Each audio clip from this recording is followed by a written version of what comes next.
Today's April 5th, 2025, and I'm going through a bit of a transition in my business that I wanted to just get on tape to document or maybe help someone out there. So essentially what happened, I started this real estate investing firm 3 years ago with my partner, Phil. We both have relevant background going into it in real estate and in finance. So it wasn't necessarily starting from scratch, but we built the business up from nothing to right now we have around 15 million in assets under management as a company. And last month, he came to me and said that he wants to leave the partnership because he's figured out a more lucrative venture with actually our mutual friend, who is a broker. So he wants to broker the deal with him, and he wants to pursue brokerage with him because that seems to be making a lot more money than doing what we do right now, which is offering investments to people. Because the nature of this business, it's the majority of the compensation for the general partners sits behind performance metrics for investors. So the payoff for each project doesn't typically come until maybe year three, the earliest. So call it between 3 and 5 years, there's nothing really tangible to show for the value that you bring investors. It's all paper equity, as we real estate people call it. And he figured it made more sense to pursue a venture that hits the bottom line sooner, so with brokerage. And that was quite a shock to me because right before, he had promised that he would set up this deal flow system so that we can do some wholesale deals. We can refer out some brokerage deals as well. So the premise is that we have a good data set for our asset class, the mobile home parks and owners, so we can better transact on them. We can better speak and engage with people. Like, they know we're experienced. We have properties that we're operating day to day. We know what it's like. We're not newbies. And if their pricing expectation is a little bit out of our target, then we introduce them to a broker. And in this case, he's working with one of our mutual friends initially, and what ended up happening is that they created a stronger and stronger partnership because my partner's running the deal flow system on this side, and I'm running the operations of the business and the investor relations. So the branding, marketing, investor relations, compliance, and then operations, asset property management, that kind of stuff. So my hands were full, and he framed it that he would bring this sort of value to the table, that we would get some immediate cash flow. That way we can sustain ourselves and we can bring on more projects onto the book so we could build long-term equity. And when he said that to me about a month ago, I was a little bit shocked. I mean, I had a feeling in my gut about 3 weeks ago. It just didn't feel the same when I was with him in person. It seemed like his heart was somewhere else. And it's funny that you can tell, like, your gut already has that feeling, but it still doesn't prepare you necessarily to think through a situation like that. I mean, this is call it not my first business divorce, but it's a business unwinding because there's a lot of intertwined things. We're on different properties together.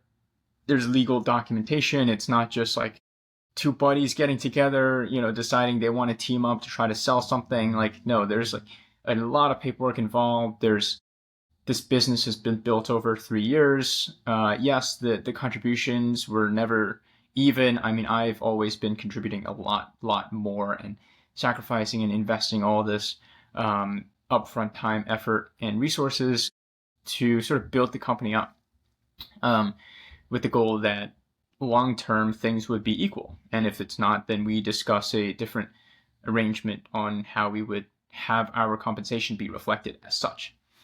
So him doing that sort of feels like he cheated on me and then he is dumping me because he found a better person to be with. And it's interesting because business relationships and romantic relationships have the relationship aspect in common. It's still a people to people relationship. So there's a fair amount of influence from your personal psychology that applies here as well.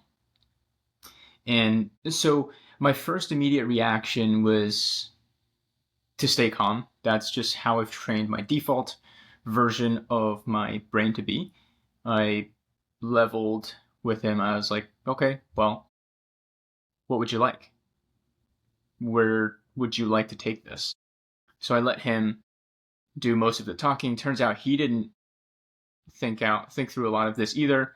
And he put it back on me to be like, well, you're the philosopher, right? You should know. Maybe you should have an idea on what to do. But, I left that day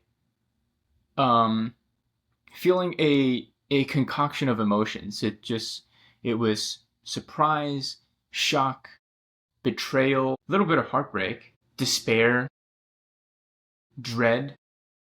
It was a lot of emotions coming in at once. It wasn't necessarily overwhelming, but I could definitely notice the clouds of emotions come by as I think through and process through it.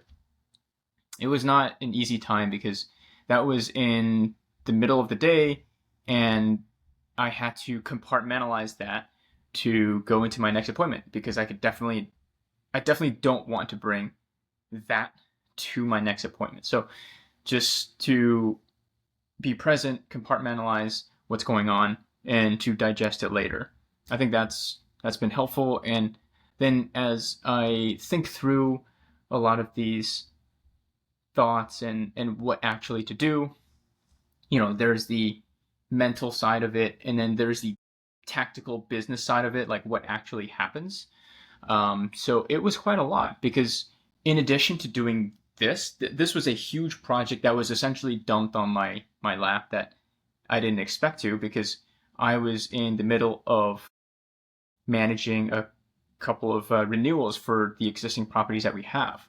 So operations has been just a busy year so far. We just acquired, call it 3 more properties at the end of the year, which is a lot for us. So we were stabilizing the properties, making sure that they were operating correctly, everything is set up. And then after that initial busyness, then we had the renewals of the leases for our tenants. So that was a lot as well. And then also one of my operations staff also quit that day. No, actually the day after. So it was like one hit after the next. So not only did I have to go in and do a lot of the work myself because we're a small team, so I had to do the work that was left from that other person, in addition to solving this, in addition to figuring out what to do with my business now, moving forward. So it was quite a lot. And what I've learned through the process was that I think instead of feeling the emotion and letting it take over, I felt the emotion and I temporarily set it aside so I can think clearly through what I was going to do logically.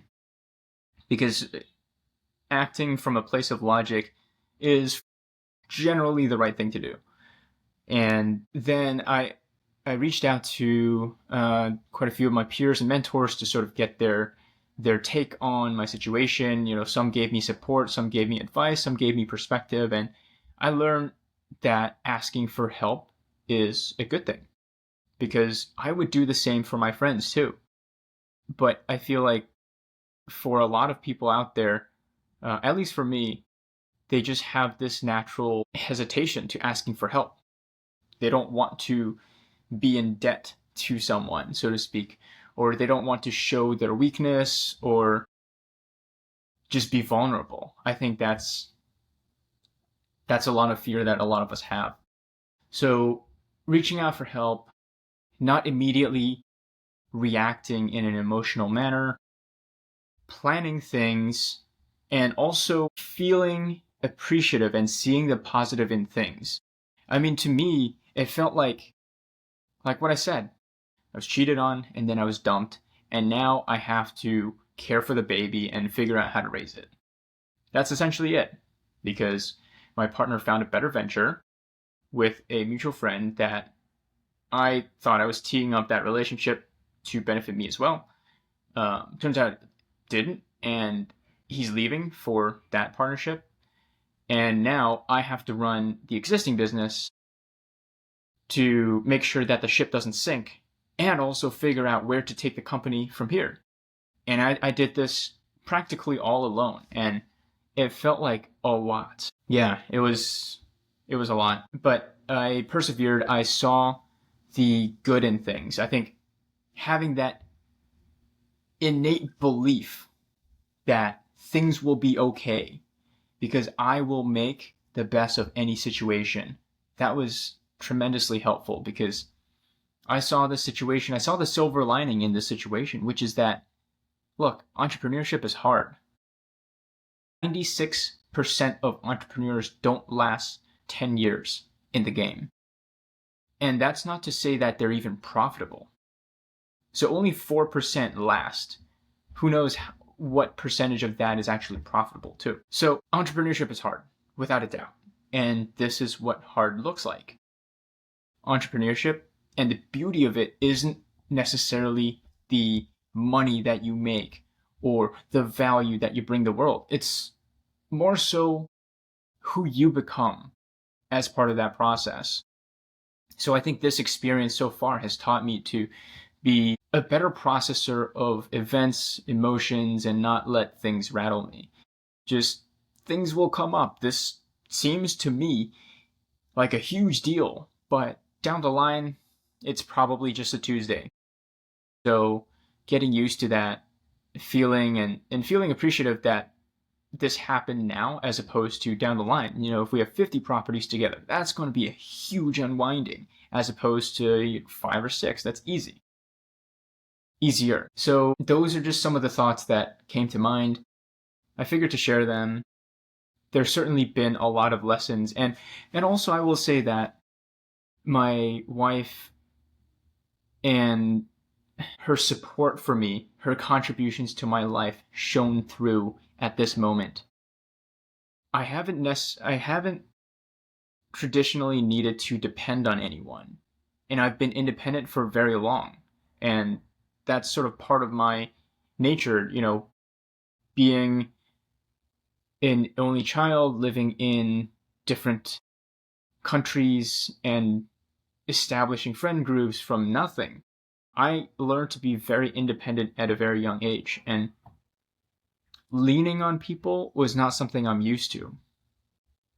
I think that's a thing that shone through as well. Just noticing and appreciating that contribution from a significant other.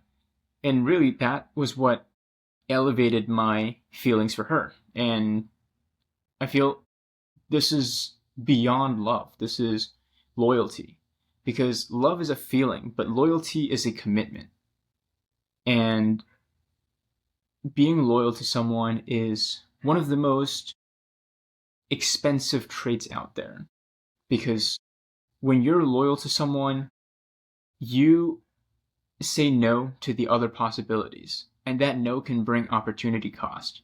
So they're spending their attention capital with you, and you cannot oversee the value of that. But anyways, I'm grateful for my life. I'm grateful to be in the position I'm in. I'm in good health and good spirits. So if this can't rattle me, then nothing can. I think that's the lesson that I've learned through this. Maybe not the last part so much, but that I can make it through any business issue. As long as it doesn't break the laws of physics, it's possible. It's in the realm of possibility, however small it may be. I think just one last thing is that sometimes people might say that you're too ambitious, and that you should maybe temper your expectations and set your goals a little bit lower. There's two thoughts that I have to that. First off, yes, there is some degree of righteousness in that, they want what's best for you from their worldview, which is to have certainty, to have security in your existence, right? Your rent is paid, you can have food on the table rather than going on this questionable, uncharted territory adventure. But also that when you set bold goals, it feels good. It gives you a little hit of dopamine just to tell someone how big of a goal that you have.